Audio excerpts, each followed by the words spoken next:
প্রতিটি মানুষের উদ্দেশ্যে এতটুকুই বলবো, একমাত্র দুর্নীতি ছাড়া বা দুর্নীতি বাদে যে যা করে আয় করি, যে যা করে নিজের ব্যয়ভার ভরণ পোষণ সংসার খরচ চলে, পারতপক্ষে সেই কাজগুলোকে যেন ঘৃণা না করি, সেই কাজকে যেন ভালোবাসি।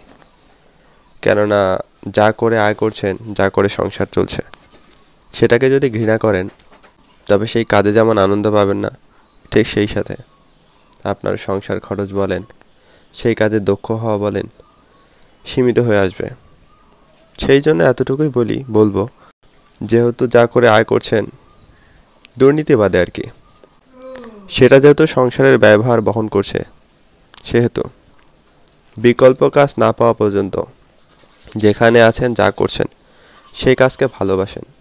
তাতে অন্তত কাজের প্রতি আনন্দ যেমন বাড়বে, সেই সাথে কাজে আনন্দ পাওয়ার কারণে কাজটা ভালো লাগবে, সেই সাথে কাজে দক্ষ হওয়ার সম্ভাবনা বাড়বে, তার সাথে ভালো থাকার সম্ভাবনা বাড়বে।